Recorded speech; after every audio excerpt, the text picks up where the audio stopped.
Hi guys, welcome to our channel. ప్రస్తుతం మనతో పాటు దాము భారత్ గారు సీనియర్ జర్నలిస్ట్ ఉన్నారు. వారితో ఒకసారి మాట్లాడదాం. సో నమస్కారం సార్. నమస్తే. సార్, పాస్టర్ ప్రవీణ్ మృతికి గల కారణం రెడ్ కార్ అని చెప్పేసి నిన్నంతా కూడా వార్తల్లో రావడం చూసాం కదా సార్. అయితే ఇప్పుడు ఆ రెడ్ కార్ ని దొరకపట్టేసుకున్నారు పోలీసులు అని చెప్పేసి చెప్తున్నారు. మరి రెడ్ కార్ ఎవరిది? నిజంగా పాస్టర్ ప్రవీణ్ మృతికి ఆ రెడ్ కారే కారణమా? మరి ఎస్పీ ఏం చెప్తున్నారు సార్ దీనికి సంబంధించి? పాస్టర్ ప్రవీణ్ హత్య ఆత్మహత్య అని తెలీదు. మృతి కేసులో అనేక విషయాలు బయటకు వస్తున్నాయి. ప్రధానంగా ఇది హత్య అని క్రైస్తవ సంఘాలు కావచ్చు, దళిత సంఘాలు కావచ్చు, అతని మిత్రులు కావచ్చు, అందరూ ఆరోపిస్తున్నారు. బిగినింగ్ లో వాళ్ళు కూడా ఇది యాక్సిడెంట్ అనుకున్నారు. తర్వాత వాళ్ళు దగ్గరికి వెళ్ళి ఆ క్రైమ్ సీన్ ని అంటే జరిగిన ప్లేస్ ని పొంతమూరు దగ్గర నయర పెట్రోల్ బంక్ దగ్గర జరిగిన దాన్ని పరిశీలించారు. అట్లాగే సీసీటీవీ ఫుటేజ్లు ఇప్పటి వరకు 2 సీసీటీవీ ఫుటేజ్లు బయటకు వచ్చాయి. సో ఇవన్నీ చూసిన తర్వాత ఇది హత్యగానే వాళ్ళు ఫీల్ అవుతున్నారు. ఎందుకంటే అతని తలకు గాయాలైనాయి, హెల్మెట్కి మాత్రం చిన్న గీత కూడా లేదు. తర్వాత ఈ మామూలుగా రోడ్డు మీద వెళ్తూ ఒక గుంతలాగా ఉంది, డౌన్లో ఉంది. డౌన్లో పడినప్పుడు దూరంగా పడే అవకాశం ఉంది, కానీ బండి అతని మీద పడి క్లోజ్గా ఉంది, అది కొంత డౌట్ ఉంది. అట్లాగే అతని షర్టు మీద బూటు ముద్రలు కూడా కనబడ్డాయని చెప్తున్నారు. సో అట్లాగే పెదాలను ఎవరో కోసినట్టుగా ఉన్నాయని చెప్తున్నారు. సో ఇవన్నీ చూసినప్పుడు ఎవరో చంపి ఇక్కడ పడేశారా అన్న అనుమానాలు కూడా వస్తున్నాయి. కొవ్వూరు టోల్ గేట్ దగ్గర ఉన్న ఇతని బైక్లో వెళ్తున్న విజువల్స్ కూడా ఇతనిది కాదు, ఇతను ముందుగానే పట్టుకున్నారు.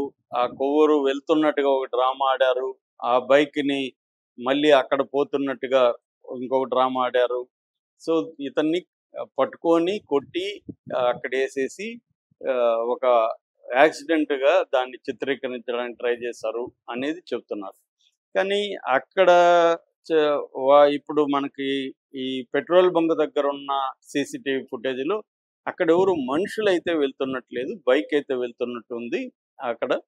కానీ ఇప్పుడు అందరికీ ఉన్న డౌట్ ఏంటంటే మొత్తం ఆ రూట్ అంతా కూడా ఎందుకు సీసీటీవీ ఫుటేజ్లు బయట పెట్టట్లేదు? కేఏ పాల్ కూడా అదే అడుగుతున్నాడు. సీసీటీవీ ఫుటేజ్లు ఎందుకు బయట పెట్టట్లేదు, పోస్ట్ మార్టం రిపోర్ట్ ఎందుకు బయట పెట్టట్లేదు అని ఆయన కూడా అడుగుతున్నాడు. ఆయన కూడా నేను గట్టిగా నమ్ముతున్నాను ఇది హత్య అనేది ఆయన కూడా చెప్తున్నాడు. సో ఈ నేపథ్యంలో చంద్రబాబు ప్రభుత్వం కూడా స్పందించారు. చంద్రబాబు కూడా కలెక్టర్ల సదస్సులో మాట్లాడాడు, అనితకి చెప్పాడు. అనిత ఎస్పీతో మాట్లాడింది. ఎస్పీతో మొత్తం సీసీటీవీ ఫుటేజ్లను పరిశీలించండి, ఇది అనుమానాస్పద మృతిగానే నమోదు చేసుకొని విచారణలోకి వెళ్ళండి, యాక్సిడెంట్లుగా మీరు డిక్లేర్ చేయొద్దని కూడా చెప్పింది. దాంతో ఎస్పీ నరసింహ కిషోర్ నిన్న ప్రెస్ మీట్ పెట్టారు. ఇప్పటివరకు జరిగిన పరిశోధన చెప్పారు. అందులో ఆయన ఏం చెప్పారంటే ఈ కొవ్వూరు దీని దగ్గర మనకు ఫుటేజ్ ఉంది, అది 11:31 దగ్గర కనబడుతుంది. ఇక్కడ యాక్సిడెంట్ జరిగిందేమో 11:42, అంటే 11 మినిట్స్ గ్యాప్ ఉంది. కిలోమీటర్లు కూడా 11 మినిట్స్ ఉన్నాయి. సో ఈయన వేగంగా అక్కడ నుంచి వెళ్ళినట్టుగా తెలుస్తుంది. సో ఈ 11 మినిట్స్లో ఏం జరిగింది అనేది మనకు ఫుటేజ్ లేదు. ఇక్కడ నుంచి కొంతమూరు దగ్గర వరకు మధ్యలో ఏమన్నా జరిగితే ఫుటేజ్ లేదు. కానీ మళ్ళీ ఆ పెట్రోల్ బంక్ దగ్గర సీసీటీవీ ఫుటేజ్లో ఆ టైంలో కరెక్ట్గా యాక్సిడెంటా లేకపోతే అది జరిగిన టైంలో 5 వెహికల్స్ మొత్తం వెళ్ళినట్టుగా కనబడుతుంది. మిగతా అవన్నీ కూడా దాటుకొని వెళ్ళిపోతే ఒక రెడ్ వెహికల్, బుల్లెట్ ఈక్వల్గా పోతున్నట్టుగా కనబడింది. సో ఆ తర్వాత ఆ రెడ్ కారు ఎవరిది అనేది తెలీదు అని ఈయన చెప్తున్నాడు. సో అట్లాగే మేము మాకైతే మంగళవారం మార్నింగ్ తెలిసింది, ఇది మండే 11:30కి 11:43కి జరిగింది. ఇది 11:30కి ఏమో కొవ్వూరు దగ్గర కనపడ్డాడు, 11:42కి ఇక్కడ యాక్సిడెంట్ లేకపోతే ఏదో జరిగి చనిపోయాడు. సో అది మార్నింగ్ వరకు ఎవరు ఫైండ్ అవుట్ చేయలేదు, అంటే డౌన్లో ఉండడం వల్ల ఎవరికి కనిపించలేదు. రెండోది అందరూ వేగంగా వెళ్ళిపోతుంటారు కదా, సో ఎవరికి కనిపించలేదు. మార్నింగ్ ఫోన్ వచ్చింది, ఇట్లా ఒక డెడ్ బాడీ ఉందని. మేము వెళ్ళాము, వెళ్తే అతను చనిపోయినాడు, సెల్ ఫోన్ ఉంది. సెల్ ఫోన్ మేము ఓపెన్ చేసి చూస్తే లాస్ట్ కాల్ రామ్మోహన్ అనే అతనికి వెళ్ళింది. మేము రామ్మోహన్కి ఫోన్ చేసాం. రామ్మోహన్ వాళ్ళ భార్య కొంతమంది క్రైస్తవ సంఘాల వాళ్ళు వచ్చారు, గుర్తుపట్టారు. వాళ్ళ చెప్పిన దాన్ని బట్టి మేము వాళ్ళ ఇంట్లో వాళ్ళకి కూడా ఇన్ఫార్మ్ చేశాము. వాళ్ళ బావమరిది వచ్చి మాకు కంప్లెయింట్ ఇచ్చాడు. అనుమానాస్పద మృతిగా చేసుకోమన్నాడు. వాళ్ళు కూడా అనుమానం వ్యక్తం చేశారు కంప్లైంట్లు. ఆ తర్వాత మేము అనుమానాస్పద మృతిగా చేసుకొని విచారణ ప్రారంభించాము. ఇప్పటివరకైతే డాగ్ స్క్వాడ్‌ని తీసుకెళ్ళాము, క్లూస్ టీమ్‌ని తీసుకెళ్ళాము. తర్వాత ఒక డీఎస్పీ, 2 సీఐలు, ఒక ఎస్ఐ వీళ్ళతో కలిపి ఒక ప్రత్యేక టీమ్‌ని ఫార్మ్ చేశాము.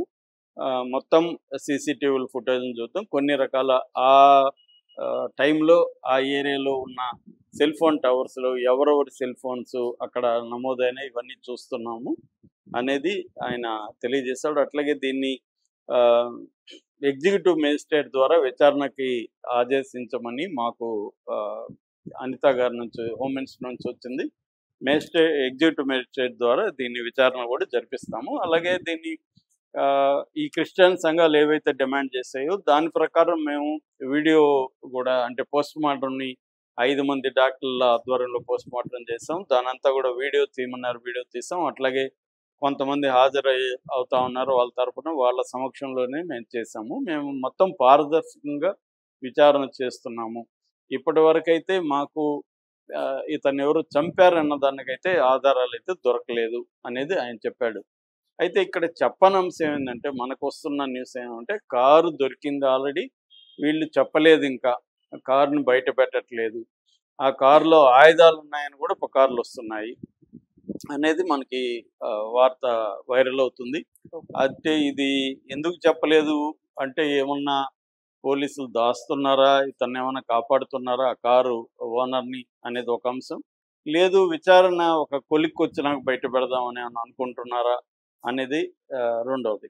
మూడో అంశం, అసలు కారు దొరక్కపోవచ్చు, దొరకకుండానే దొరికిందని పుకార్లు క్రియేట్ చేస్తున్నారా, ఇది హత్య అని చెప్పడానికే క్రిస్టియన్ సంఘాలు ప్రయత్నిస్తున్నాయా అన్న విమర్శ కూడా ఉంది. ఎందుకంటే ఇది హత్య కావచ్చు, యాక్సిడెంట్ కావచ్చు.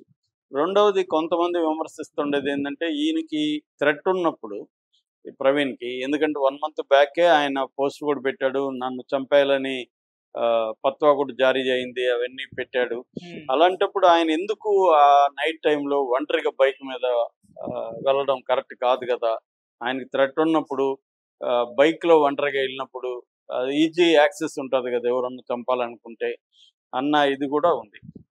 అదొకటి. రెండవది ఏంటంటే, అతనికి డైరెక్ట్గా ఎవరి నుంచి థ్రెట్ అనేది అతను ఎప్పుడు చెప్పలేదు. ఒకవేళ థ్రెట్ ఉంటే అతను ఎందుకు పోలీసులకు కంప్లైంట్ ఇవ్వలేదు, ఎక్కడ రిటర్న్గా కంప్లైంట్ ఫలాని వాళ్ళ నుంచి థ్రెట్ ఉందంటే ఇప్పుడు వాళ్ళని పిలిచి విచారించే అవకాశం ఉంది, అలాంటిది ఎందుకు చేయలేదనే విమర్శలు కూడా ఉన్నాయి.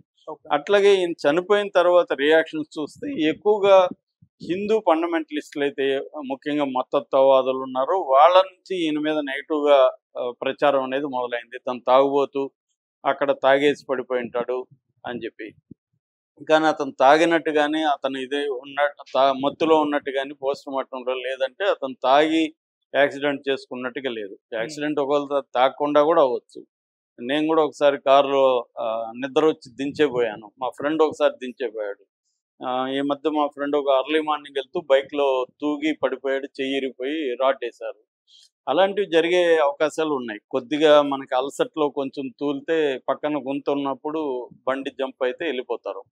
సో అలాంటివి కొట్టిపారేయలేం, అంటే యాక్సిడెంట్ని కొట్టిపారేయలేం, లేదు హత్య కూడా అయ్యుండొచ్చు, తెలియదు, మనమైతే ఏమి చెప్పలేము, దాన్ని విచారణలోనే బయటకు వస్తుంది. అయితే ఈ కారు నిజంగానే కారు పట్టుకున్నారా లేదనేది కూడా కన్ఫామ్ అయితే గవర్నమెంట్ అఫీషియల్గా చేయలేదు.